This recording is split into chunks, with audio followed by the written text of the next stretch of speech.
mis hermanos. Así es que, bueno, estamos estudiando los domingos el libro de Nehemías, búsquelo por favor. Y hoy nos corresponde ver el capítulo 8. De hecho, me estoy saltando el capítulo 7, el cual vamos a ver primero Dios el próximo domingo. Pero Nehemías capítulo 8, y vamos a ver el mensaje titulado El poder transformador de la Biblia, el poder transformador de la palabra de Dios. Entonces, vamos a leer, le voy a pedir que me siga ahí con su vista, Nehemías capítulo 8, en los versos del 1 al 9. Nehemías 8, del 1 al 9, dice así la Escritura: y se juntó todo el pueblo como un solo hombre en la plaza que está delante de la puerta de las aguas. Y dijeron a Esdras, el escriba, que trajese el libro de la ley de Moisés, la cual Jehová había dado a Israel. Y el sacerdote Esdras trajo la ley delante de la congregación, así de hombres como de mujeres y de todos los que podían entender, el primer día del mes séptimo. Y leyó en el libro delante de la plaza que está delante de la puerta de las aguas, desde el alba hasta el mediodía, en presencia de hombres y mujeres y de todos los que podían entender. Y los oídos de todo el pueblo estaban atentos al libro de la ley. Y el escriba Esdras estaba sobre un púlpito de madera que habían hecho para ello. Y junto a él estaban Matatías, Sema, Anías, Urías, Hilcías y Maasías a su mano derecha, y a su mano izquierda Pedaías, Misael, Malquías, Asum, Asbadanza, Zacarías y Mesulam. Abrió pues Esdras el libro a ojos de todo el pueblo, porque estaba más alto que todo el pueblo, y cuando lo abrió, todo el pueblo estuvo atento. Bendijo entonces Esdras a Jehová, Dios grande, y todo el pueblo respondió: amén, amén, alzando sus manos, y se humillaron y adoraron a Jehová, inclinados a tierra. Y los levitas Jesúa, Bani, Serebías, Jamín, Acub, Sabetai, Odías, Masías, Kelita, Azarías, Josabed, Anán y Pelaía hacían entender al pueblo la ley, y el pueblo estaba atento en su lugar, y leían en el libro de la ley de Dios claramente, y ponían el sentido, de modo que entendiesen la lectura. Y Nehemías, el gobernador, y el sacerdote Esdras, escriba, y los levitas que hacían entender al pueblo, dijeron a todo el pueblo: día santo es a Jehová nuestro Dios, no os entristezcáis ni lloréis, porque todo el pueblo lloraba oyendo las palabras de la ley. Oramos. Padre, gracias por tu palabra. Señor, que hay este mismo sentir en esta porción de tu pueblo. El Señor, entender que lo mejor es tu presencia, y también esta actitud de estar atentos a tu ley, a tu palabra, porque proviene de ti, Señor.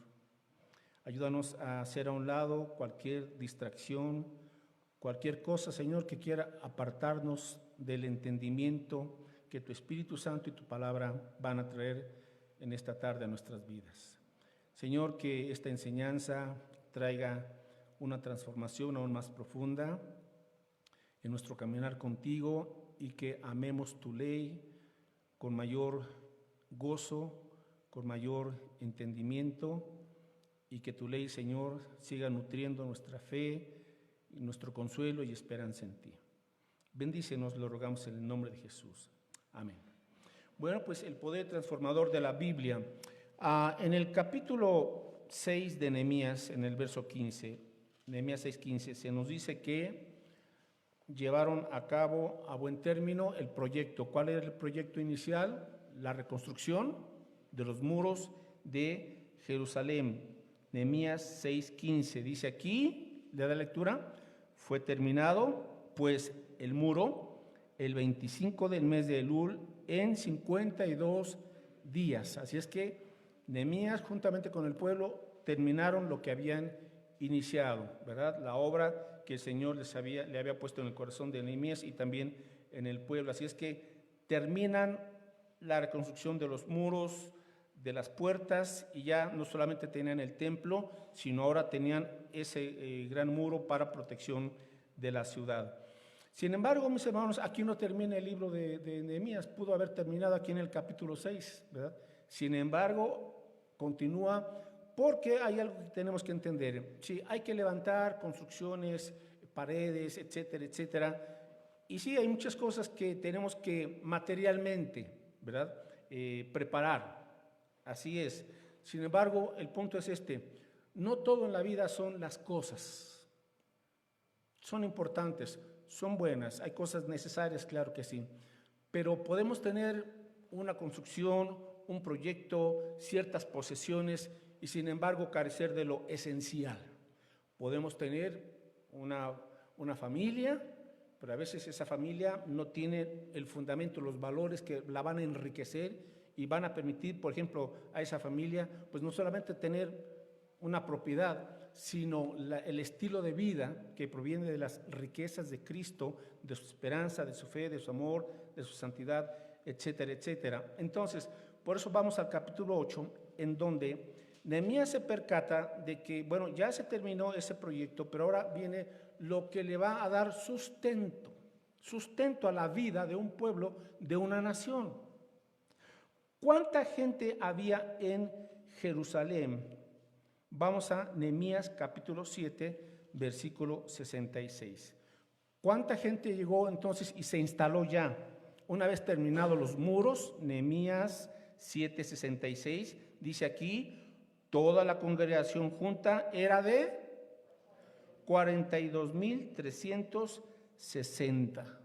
Ahora dice aquí, versículo 67, sin sus siervos y siervas, que eran 7,337, y entre ellos había 245 cantores y cantores, etcétera, etcétera. Bueno, en números redondos aproximadamente, 42,000, 43,000 personas, nada más. ¿Cuántos judíos eran? Pues eran muchísimos más. Y el resto se habían quedado en Babilonia. No quisieron regresar a Jerusalén. Sin duda alguna ya estaban cómodos, estaban bien instalados, ya tenían, aunque estaban como siervos, ¿verdad? Porque fueron llevados cautivos, pero pues ya tenían un buen de años, entonces sin duda alguna que ya habían hecho relaciones y tenían ya su vida, pero el mandamiento de Dios era regresen a Jerusalén, pero no, se quedaron ahí en Babilonia. Una mayoría. Entonces, los que regresaron, estos 42,000 y pico, fue un remanente en comparación con la multitud de judíos que prefirieron seguir con un estilo de vida mundano y no quisieron regresar al lugar santo de Dios. Ahí está el punto, ¿verdad? De las cosas que tenemos que entender. Bueno, este remanente tenía que comenzar de cero. Y muchas veces así es, mis hermanos, en la vida nos enfrentamos con retos. Y Satanás y el mundo nos va a presentar muchas cosas ya así como decimos en charola de plata. Sí, pero hay engaño, hay maldad, hay veneno. Y Dios nos dice, vas a tener que comenzar aquí, pero con mi ayuda, con mi bendición y en una vida de santidad. ¿Qué escoge usted? Cada quien tenemos que tomar decisiones. Bueno, este remanente de 42,000 judíos dieron inicio. Ahora, la visión de Nehemías es, ya está la construcción, pero ahora viene el estilo de vida. El estilo de vida. ¿Cómo van a vivir estas personas? Ahora, hermanos, nosotros sabemos lo que está pasando en el mundo, en la gran mayoría de las ciudades. Puede haber ciudades preciosas con edificios gigantescos, la tecnología a lo más que da, y sin embargo, la vida de la gente sigue con un gran vacío, con luchas internas. Uno de los países más avanzados, Japón, pues es el país en donde más suicidios hay. Y tienen ingresos altísimos, ¿verdad? Son gente, hay mucha competencia entre los estudiantes, ¿verdad? Pero la gente en donde más está suicidando. O sea, ¿qué está pasando? Que la solución no es la tecnología, la solución no son construcciones enormes, la solución no es proveerle el mejor ambiente a la gente. No, y Nehemías entendía eso, que la vida consiste, a fin de cuentas, de los valores que tienes en tu corazón. ¿Cómo es tu forma de pensar? ¿Cómo es tu forma de sentir? ¿Cuáles son tus actitudes? ¿Cómo te llevas con la gente? Si eres realmente una persona feliz, productiva, que estás cumpliendo la voluntad de Dios. Entonces, Nehemías, el líder, ahora gobernante, hacia un ladito, ¿verdad? Y aquí vemos, hermanos, la importancia de alguien que no está peleando un puesto, una posición como político, ¿verdad? La política es pleitos, posiciones, a ver quién tiene influencia y quién tiene más dinero y quién puede llevarse más agua a su molino. Nehemías entendió la política de una manera tan diferente que él dijo, ok, ahora el pueblo necesita otra cosa. Y lo que el pueblo necesita es la ley de Dios. Y entonces Nehemías manda llamar a un líder llamado Esdras, que era escriba y sacerdote, o sea, era una persona que se dedicaba a estudiar la ley de Dios, a escribirla, a interpretarla, a enseñarla. Ese era Esdras. Así es que sin un espíritu de competencia ni de envidia, manda a llamar a Esdras, otro gran líder espiritual, y le dice, Esdras, adelante, ¿verdad? Ahora te corresponde a ti echar los cimientos de la palabra de Dios. El pueblo, la gente necesita valores, pero los valores de Dios, los valores eternos, lo que dice la Biblia, no religiones, no los pensamientos del hombre. La gente necesita la mente de Dios, la mente de Cristo, que es lo que está en la Biblia. Y hoy, mis hermanos, en el mundo y más con las redes sociales, somos bombardeados con todo tipo de ideas, de opiniones y de las cosas más locas y aberrantes que uno pueda tener idea. Y la gente está absorbiendo todo eso. Y la gente está siendo pues mal formada en sus opiniones por tantos debates, por tantas opiniones, porque ella lo dijo, dice que un científico, dice que una persona prestigiosa. ¿Y qué? A fin de cuentas, ¿cuál es tu fuente? O sea, ¿cuál es tu fuente para presentar tus argumentos, tus supuestas verdades, lo que tú dices? Y no es sino paja, no es sino los pensamientos del hombre, vanos, carnales y egoístas, punto.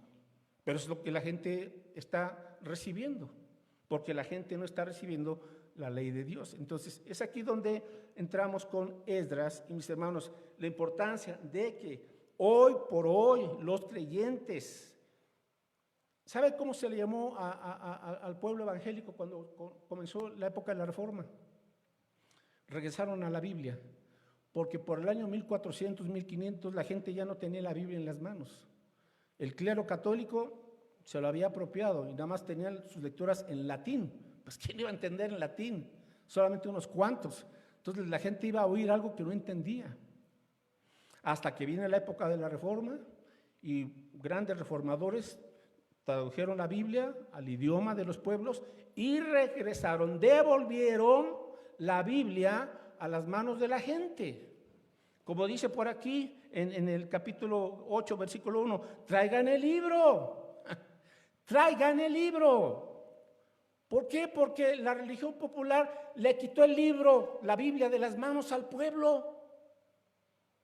Y entonces lo que tenemos que entender, al pueblo evangélico se nos conoce como el pueblo del libro. ¿Cuál libro? La Biblia. Pero hoy, mis hermanos, tenemos que reconocer y pedirle perdón a Dios. Dios, ya no somos el pueblo del libro. Muchos creyentes no leen el libro. Sus Biblias están empolvadas. Ya no podemos decir que somos el pueblo del libro, hermanos, pero tenemos que recuperar eso. Y por eso dice aquí, lo primero es, traigan el libro, le dicen a Esdras. Esdras, tú tienes el libro, lo estás enseñando, entonces traigan el libro y se reúne todo el pueblo de Dios. Entonces, mis hermanos, ¿cómo se transforma una vida? ¿Cómo se transforma una familia? ¿Y cómo se transforma una nación? No por decretos de un político, por favor, eso es un sueño guajiro. No, hermanos, pues si, disculpe la expresión, si no son enchiladas el cambio de una vida. El cambio de una vida es lo más difícil e inclusive imposible para el ser humano. Por eso necesitamos al Espíritu Santo de Dios y la palabra. Y observen el versículo 1, que se juntó toda la gente, el pueblo de Israel, delante de la puerta de las aguas. Aquí no hay nada de casualidad. Las aguas, aquí tienen dos simbolismos. Aguas, el Espíritu Santo y la palabra de Dios. Ahí está. ¿Qué es lo que necesita la gente para que su vida sea transformada? El poder del Espíritu Santo, Dios viviendo en nosotros, a través del poder de la palabra de Dios que es viva y eficaz. Entonces, cuando el creyente tiene esa comunión con el Espíritu Santo de Dios y se nutre a través de la sabiduría bíblica, su vida comienza a ser transformada, así como su forma de pensar. Así es. Entonces, ¿cómo se transforma una vida, un hogar y una nación? Necesitamos la presencia del Espíritu de Dios y su palabra. Ahora, ¿qué hace entonces Nehemías? Bueno, y vamos aquí con algunos aspectos prácticos. Número uno, ¿qué necesitamos, mis hermanos? Preparar a la gente apropiada. Preparar a la gente apropiada. ¿Y quién es la gente apropiada? Usted. Usted. Quítese esa idea de que vamos a traer pastores o misioneros de un seminario. No, está bien todo eso, que se preparen, gloria a Dios. Pero la gente apropiada se prepara en las iglesias, en el seno de una iglesia con sana doctrina. Usted. Usted. O sea, es tiempo de que ya dejemos, pues, hay un consejo, no, pues que te lo dé el pastor. Bueno, ¿usted no tiene la Biblia para dar un buen consejo? Digo, ¿sí o no? Entonces, pues que hay que hablarle de Cristo a una persona. No, pues que le hable el misionero. Bueno, ¿y usted no sabe presentar el plan de salvación? Es que ese es el punto, mis hermanos. Ustedes son la gente apropiada. A nosotros Dios nos da, ¿sí?, ciertos dones, pero nuestra función no es hacer la labor de usted. Nuestra función es equiparle a usted para que usted haga la labor que Dios le encomendó. Usted es la gente apropiada. Vamos al libro de Esdras, un libro antes de Nehemías, por favor. Esdras, capítulo 7, versículo 6. Nos dice aquí quién era Esdras. A ver, Esdras, capítulo 7, versículo 6. Aquí ya estaba un remanente por regresar, otro remanente, ¿verdad?, a Israel. Y dice aquí, este Esdras subió de Babilonia, o sea, dejó Babilonia porque estaba también cautivo, y él era escriba diligente, o sea, estudioso en la ley de Moisés que Jehová Dios de Israel había dado, y le concedió el rey todo lo que pidió, porque la mano de Jehová su Dios estaba sobre Esdras. Mis hermanos, ahora que usted viene a Cristo, la mano del Señor es sobre usted, porque usted está en Cristo. ¿No? ¿Lo cree o no? Pues dice Efesios 1 que Dios nos bendijo con toda bendición espiritual en los lugares celestiales en Cristo. Usted es una persona que ya ha sido bendecida con toda bendición espiritual porque está en Cristo. Por eso la mano de Dios está en usted. Verso 10 dice aquí, porque Esdras, tres cosas, observe bien importantes, tres cosas. Porque Esdras había que preparado su corazón para inquirir, o sea, para estudiar, para inquirir la ley de Jehová, número uno. Número dos, se había preparado ¿para qué? Para cumplirla, la ley de Dios. Y número tres, Esdras se había preparado ¿para qué? Para enseñar en Israel sus estatutos y decretos. ¿Cómo se prepara una persona para ser alguien apropiado? Tres cosas están aquí, mis hermanos. Preparo mi corazón, para estudiar la Biblia. Número dos, ¿qué más dice? Me preparo para obedecerla, para cumplirla. Y número tres, me preparo para enseñarla. Esto es lo básico, mis hermanos, y lo transformador. Aquí está. Esto tan sencillo y tan poderoso está a nuestro alcance, de cualquier creyente. Entonces, ¿cómo podemos ser esa gente apropiada para una vida transformada? Bueno, me preparo como lo hizo Esdras. Lo primero que tengo que preparar es mi corazón. Es decir, Señor, estoy dispuesto. Aquí está mi corazón, límpialo, santifícalo. Confesamos un arrepentimiento y la sangre de Cristo, su Hijo, nos limpia de toda maldad, de todo pecado. Preparamos el corazón. Déjenme preguntar en esta tarde, ¿está usted con un corazón preparado para estudiar la palabra de Dios? ¿Qué es lo único que impide que el corazón esté preparado? Un pecado no confesado, un pecado que estamos por ahí guardando, o pecados. Eso es el estorbo. ¿Se puede quitar? Sí. Señor, aquí hay este pecado o estos pecados. Ya no quiero esconderlos, Señor. No quiero disimularlos, sé que están aquí. O es un ídolo. Padre, aquí estoy. Preparo mi corazón. Lo dejo en tus manos. Límpiame con tu sangre preciosa. Eso es, mis hermanos. Así preparamos nuestro corazón. Con un corazón contrito y humillado, dice, tú no despreciarás al Señor. ¿Ve? Ahora, si damos este paso, adelante, continuamos con el siguiente. O sea, preparo mi corazón y luego me preparo para obedecer. Y de aquí, mis hermanos, déjenme decirle algo. No tenemos la obediencia perfecta. Y no lo pongo como pretexto. ¿Quién puede decir, he guardado todos tus mandamientos, Señor? Ninguno, mis hermanos. Sin embargo, necesitamos obedecer y cuando fallamos, pues, Señor, aquí estoy. La gracia del Señor nos restaura y seguimos, amados hermanos. Si Pedro, que negó 3 veces a Jesús, fue restaurado por Jesús, el Señor no lo desechó. Qué bárbaro, Pedro, eres un fracasado, me negaste, me das vergüenza, ya no sirves. No, hermanos, la gracia de Cristo recibió a Pedro otra vez. ¿Y qué le preguntó el Señor? Pedro, ¿me amas? 3 veces. ¿Y qué le contestó Pedro? Señor, tú sabes que te amo. Ahora observe, Pedro no estaba siendo hipócrita, aunque Pedro lo había negado. Pedro reconoció, Señor, sí, fue mi carne, fue mi orgullo, ¿verdad? Fue el que me sentí que yo las podía todas, Señor.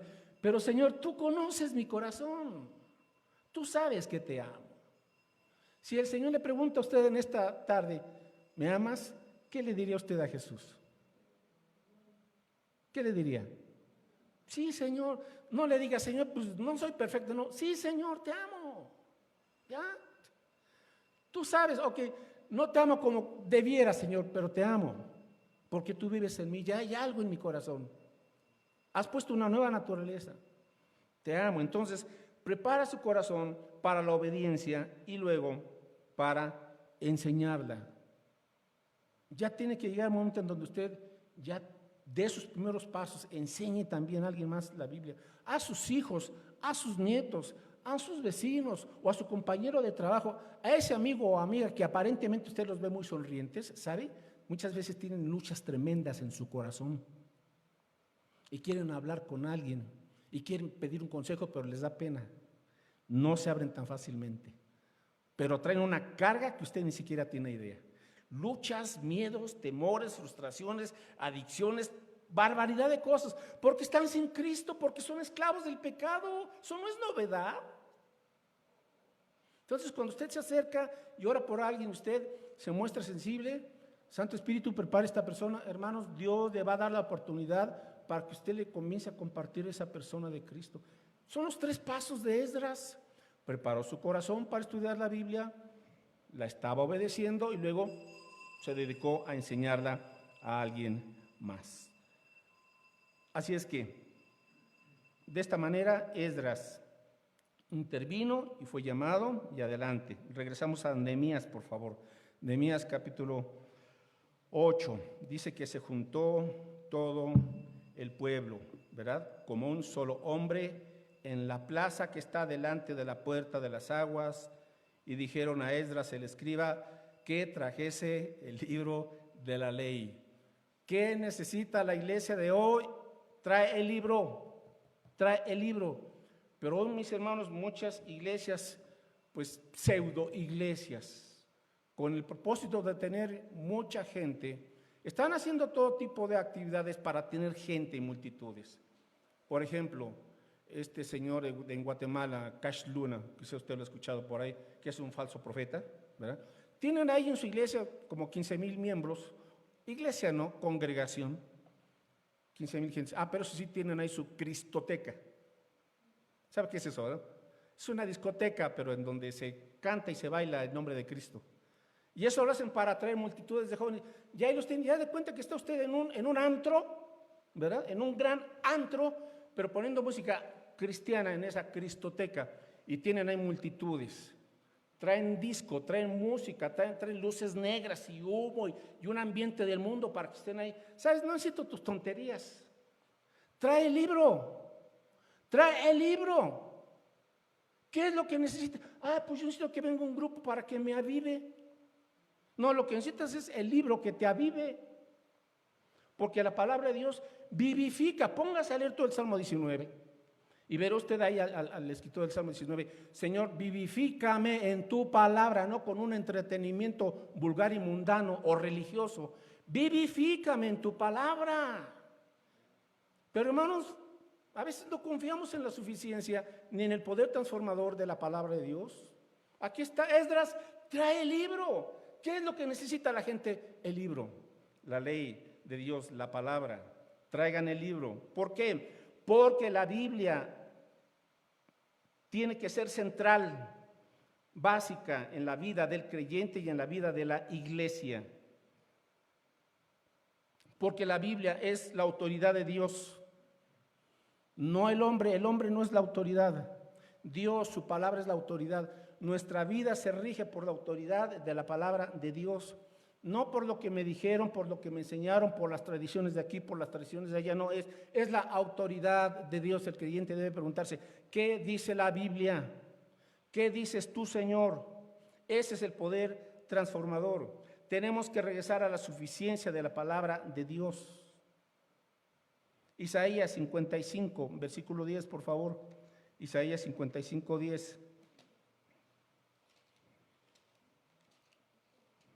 Bueno, dice aquí el profeta Isaías, el Señor a través de este profeta, Isaías 55, 10, porque como desciende de los cielos la lluvia y la nieve y no vuelve allá, sino que riega la tierra y la hace germinar y producir y da semilla al que siembra y pan al que come, así será mi palabra que sale de mi boca, no volverá a mí vacía, sino que hará lo que yo quiero y será prosperada en aquello para que le envíe. Aquí está la suficiencia de la Escritura.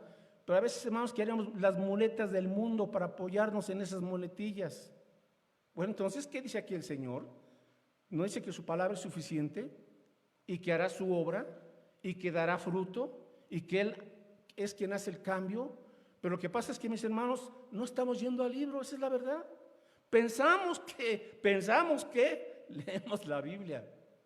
Hay iglesias en donde no se enseña la Biblia, se habla acerca algo de la Biblia y luego el predicador da toda su serie de ideas de él, todos sus argumentos.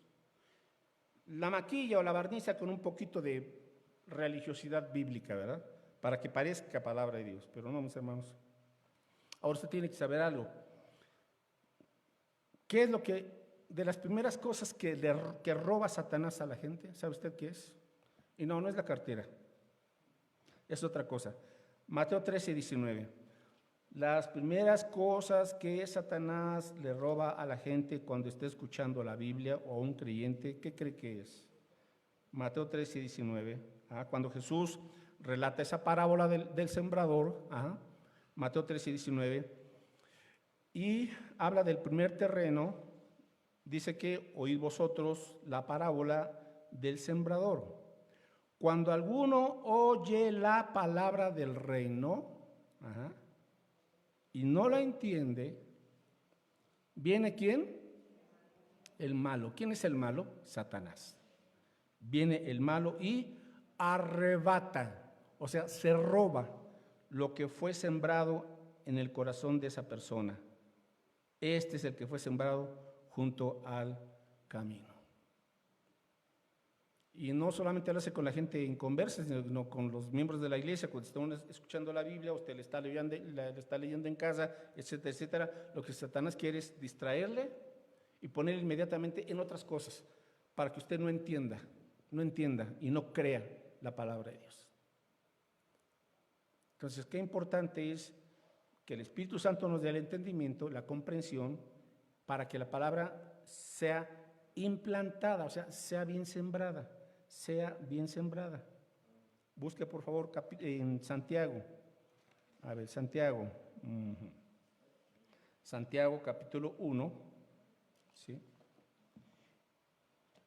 Y dice que entonces, cuando usted lee la Biblia en su estudio devocional personal, cuando le está estudiando en la iglesia, cuando usted la está meditando en un grupo, en casa, etcétera, etcétera, bueno, qué importante es que usted tenga la actitud adecuada, como acabamos de leer, ¿verdad? Santiago capítulo 1, versículo 21, Dice, por lo cual, Santiago 1:21, por lo cual, desechando toda inmundicia y abundancia de malicia, recibid con mansedumbre la palabra implantada, la cual puede salvar vuestras almas. Lo primero que necesita una persona es que la palabra se siembre, porque cuando se siembra y se recibe y se cree, esa persona es salva, salvación. Ahora, muchas veces, compartimos de Cristo y la gente quizás no entendió bien el Evangelio y pensamos que sí aceptó a Cristo, pero no, porque si de veras entregó su vida a Cristo, su vida va a comenzar a ser transformada. Si no, pues quizás tenía un problema y pues quiso pedir a Dios que le ayudara, pero no fue bien implantada esa semilla, no fue bien explicado el Evangelio. Entonces, tenemos que pedir al Espíritu Santo que Él alumbre el entendimiento de la gente y a nosotros nos dé las palabras correctas para compartirle bien y sembrar esa palabra, la cual puede salvar vuestras almas, pero dice, recibidla con mansedumbre. ¿Cuántos creyentes tienen años en las iglesias y no cambian porque no reciben la palabra con mansedumbre?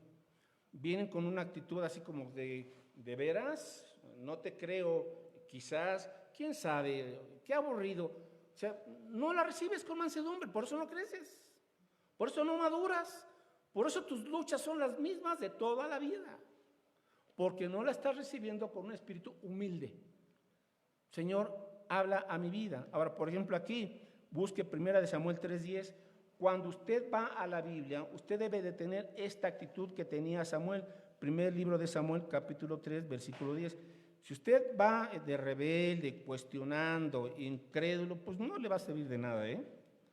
1 Samuel 3:10, a ver, dice aquí, 1 Samuel 3:10, y vino Jehová y se paró y llamó como las otras veces al joven Samuel. ¿Y qué le dijo? Samuel, Samuel. Entonces Samuel dijo, habla porque tu siervo oye. Esa es la actitud del creyente. Voy a abrir la Biblia, en lo personal, como familia, en donde sea. Señor, habla que tu siervo oye. Sí, Señor, quiero conocer tu voluntad. Señor, no voy a entender quizás todo, pero hay disposición. Habla que tu siervo oye. Así es el asunto, mis hermanos. No todo lo vamos a comprender siempre, pero sí debemos de confiar en el Señor siempre. Y en su momento Dios, si Él quiere, nos va a ayudar a comprender aquello que era como una espinita. No te preocupes. Ocúpate de lo que sí entiendes. No te preocupes por lo que no entiendes. Ocúpate de lo que sí entiendes. Bien, para finalizar, regresamos a Esdras, Nehemías, capítulo 8. Habla aquí del pueblo, se había juntado, estaban todos, ¿verdad? Dice versículo Nehemías 8:2, y el sacerdote Esdras trajo la ley delante de la congregación, así de hombres como de mujeres y de todos los que podían, ¿qué? Entender. Se reunieron el primer día del mes séptimo. Verso 3, y leyó en el libro delante de la plaza que está delante de la puerta de las aguas, desde el alba hasta el mediodía. O sea, por lo menos 6 horas ahí estuvieron de pie. Aquí 20 minutos y ya están roncando algunos. Bueno, seguimos. Desde el alba hasta el mediodía, en presencia de hombres y mujeres y todos los que podían entender. Y los oídos de todo el pueblo estaban atentos al libro de la ley. Hay personas que aunque estén en el culto, sus mentes están en Superama, en Walmart, están en el tianguis, en el mercado, y voy a traer esto, voy a traer eso. Espérate, atento al libro de la ley. No, ahí viene el partido de las Chivas de la América y a la media hora. Espérate, atento.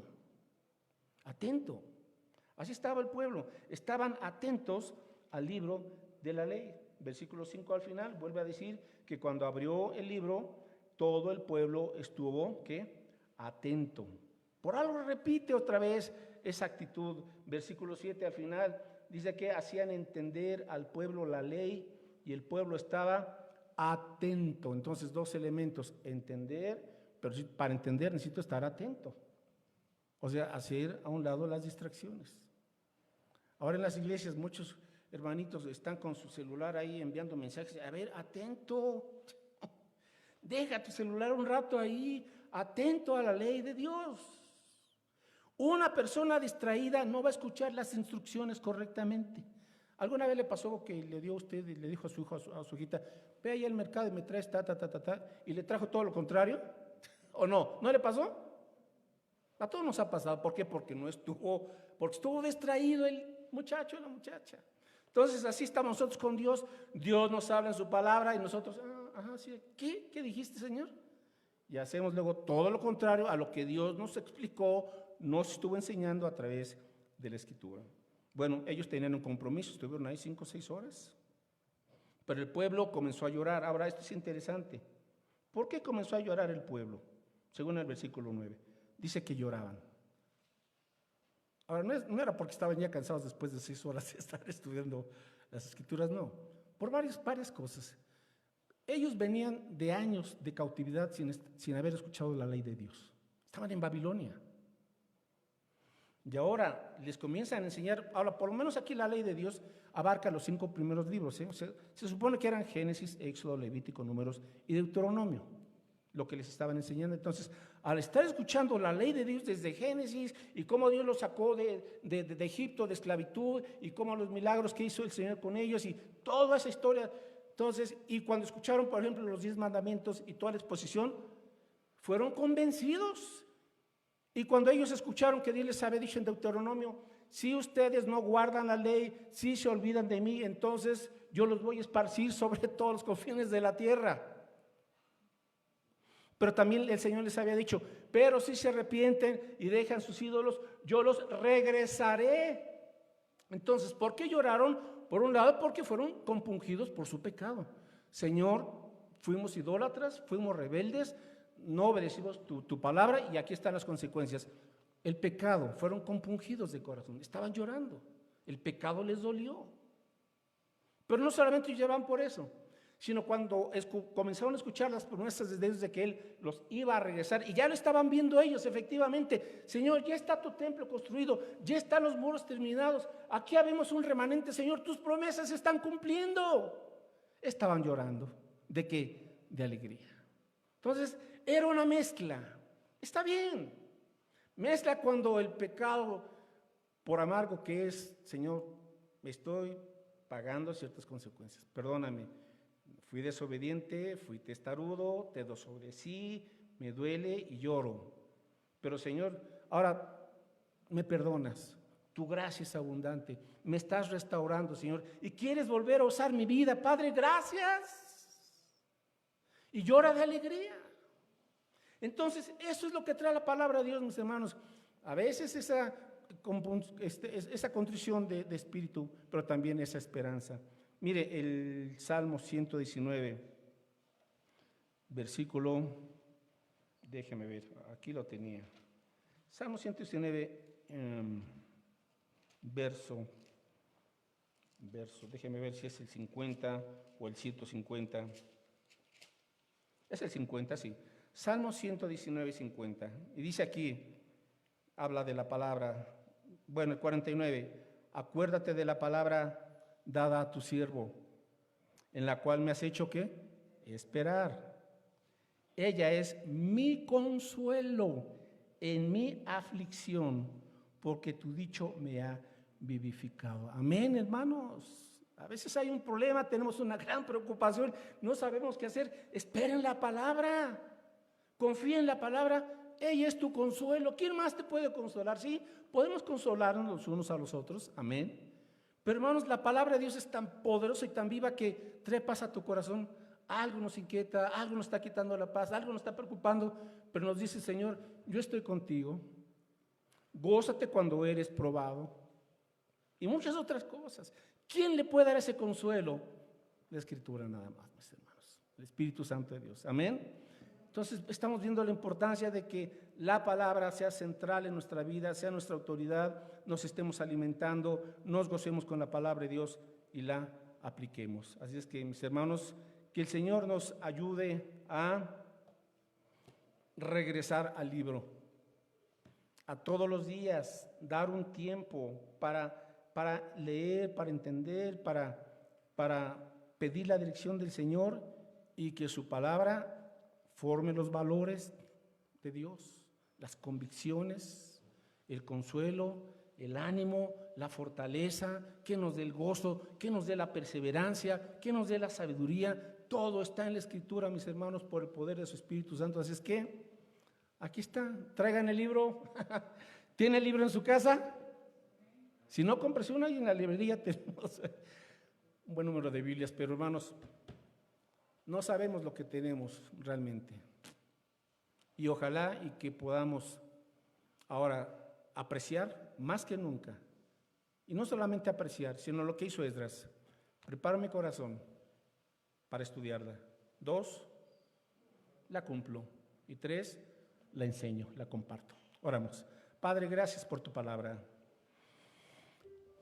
Señor, sin duda alguna que lo que más necesitamos es tu preciosa y poderosa y transformadora palabra.